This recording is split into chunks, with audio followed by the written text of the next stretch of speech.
Mystery, history, cryptid creatures, and paranormal activities. This is the Creeps and Crawls Mystery Hour podcast, and I am your host, Creeps. Ah, yes, the Loch Ness Monster, affectionately known as Nessie, a creature in the Scottish folklore that is said to inhabit the Loch Ness, a large body of water in the Scottish Highlands, often described as a large, long-necked beast with one or more humps coming from the water, and popular belief in the creature has varied since it was given worldwide attention in 1933. And evidence of its existence is inconclusive, with a number of sightings disputed. Photographs and sonar readings, and the scientific community had alleged sightings of the Loch Ness Monster, and they are considered hoaxes or wishful thinking, sometimes even misidentifications of commonplace objects. They have even been cited, and the belief of the Loch Ness Monster as part of the pseudoscience as well as subculture and cryptozoology, and in these communities where the belief in the creature is strong, emphasis on its existence relies heavily on the theory and theory alone. And in August of 1933, these sightings would gain popularity when the Courier, a newspaper, would publish a picture taken by George Spicer during his alleged sightings, and that made public interest spark. And many letters came in trying to name the creature, but the name finally landed on the Loch Ness Monster, and since the 1940s the creature has been called Nessie. The earliest reporting of the monster of the Loch Ness, however, it was written in the 7th century, and written in the life of St. Columba by Adamnan, and according to him, he's writing about a century after the events in the story. An Irish monk by the name of St. Columba was staying in the land of Picts with his companions when he surprisingly encountered local men burying a man by the River Ness. They explained that the man was swimming in the river when he was attacked by a beast that mauled him and dragged him underwater, and despite attempts to rescue the man in their boat, he wound up dead. Columba sent a follower, Lingumako, Min, to swim across the river, and the beast approached him, but Columba was said to have made a sign of the cross, and said, "Go no further, do not touch the man, go back at once," and the creature stopped as if it were pulled back by ropes, and fled, and Columba's men and the Picts were thankful to the miracle before them. Believers point this story, set in a river Ness rather than the loch, is evidence of the creature's existence early as the 6th century. Skeptics question, however, the narrative and reliability therein of the story, noting that the water beast stories were extremely common in medieval times, and Adamnan's tale probably recycles a common motif of the time. But some believe Adamnan's story may actually be independent to the modern Loch Ness story, and it has become attached ever since in October of 1871.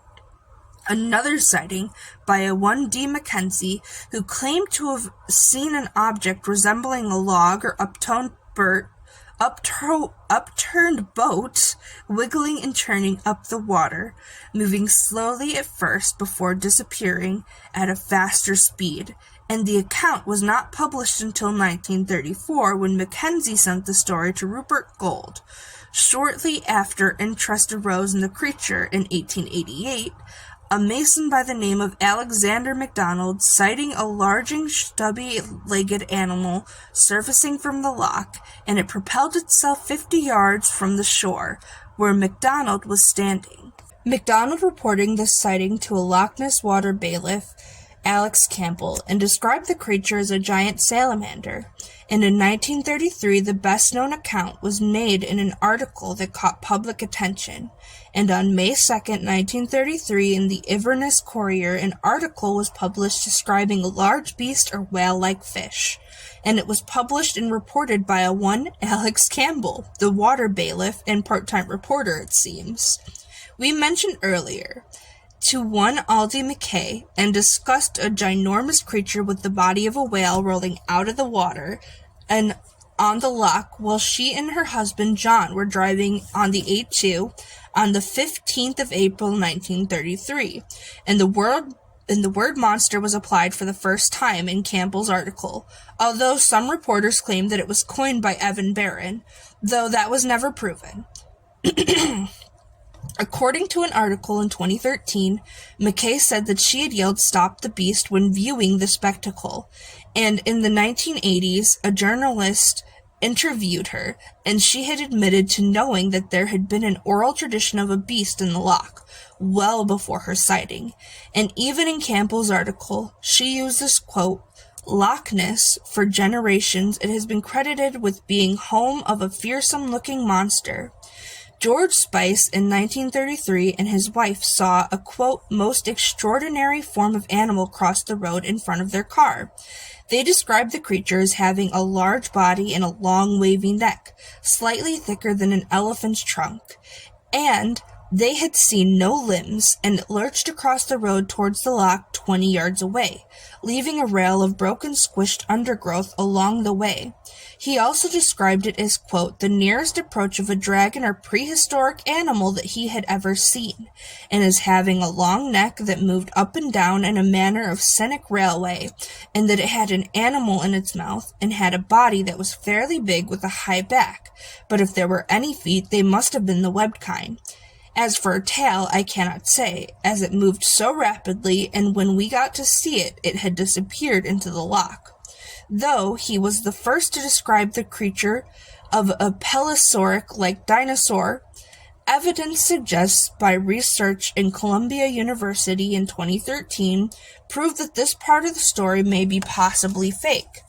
The University of Columbia and Daniel Laxton suggested that Spicer's sighting was fictionalized and inspired by a long-necked dinosaur that rises out of the lake in King Kong, and had become extremely popular during August of 1933. But their sighting was on July 22nd, before the movie even dropped. But still, Donald Perethro cited King Kong as an evident influential on the Loch Ness Monster myth, and on August 4th, 1933, the Courier published a report of Spicer's sighting. And this sighting triggers tons of public interest, and an uptick in alleged sightings leading to a solidification of the actual name, the Loch Ness Monster. It has been claimed that the sightings of the monster increased after road development along the loch in the early 1933, bringing workers and tourists to the former isolated area. However, Binns has described this, quote, as the myth of the Lonely Loch, as it was far from isolated before the due to the 1930s. The existing road by the side of the loch has been given serious upgrade in 1933. Another sighting happened on November 12th. The first photograph of the beast was captured. It was slightly blurred, and it had been noted that if one looks closely, the head of a dog can be seen in the picture.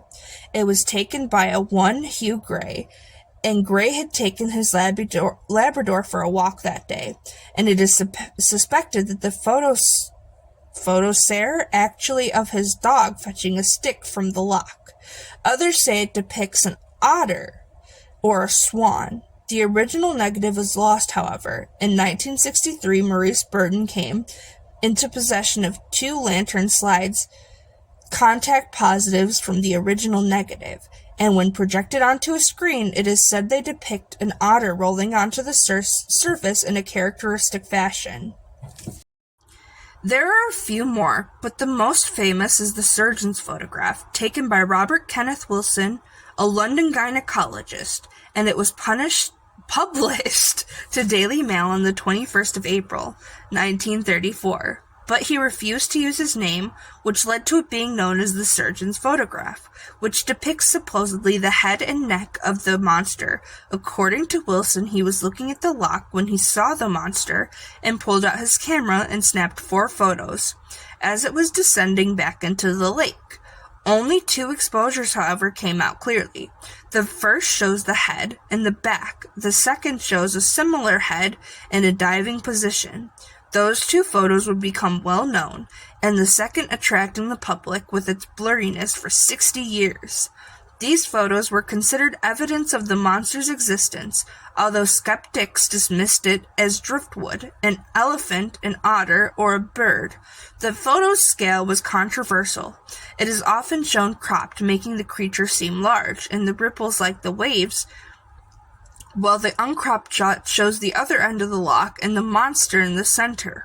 Ripples in the photo were found to fit the size pattern of small ripples rather than large waves, and further analysis of the photo in 1993 in a documentary called called the Discovery Communications on the Loch Ness. They had found a white object in every version of the photo, implying that the photo was on a negative scale, and it was what was believed to be the cause of the ripples, as if the object was being towed along. It is possible it was a blemish. An analysis of the photo found that the object could not have been more than 60 to 90 centimeters long, and since then most agree that the photo was an elaborate hoax. While there are many more sightings and many more beliefs, these are the ones most popularly explained in today's media. We do not have time to cover over 21 centuries worth of evidence toward the Loch Ness Monster, so from what you heard today, do you believe in the legendary monster of the Loch? Or is it a long time standing elaborate hoax meant to bring tourists to decide down below, and remember to stay creepy, my friends.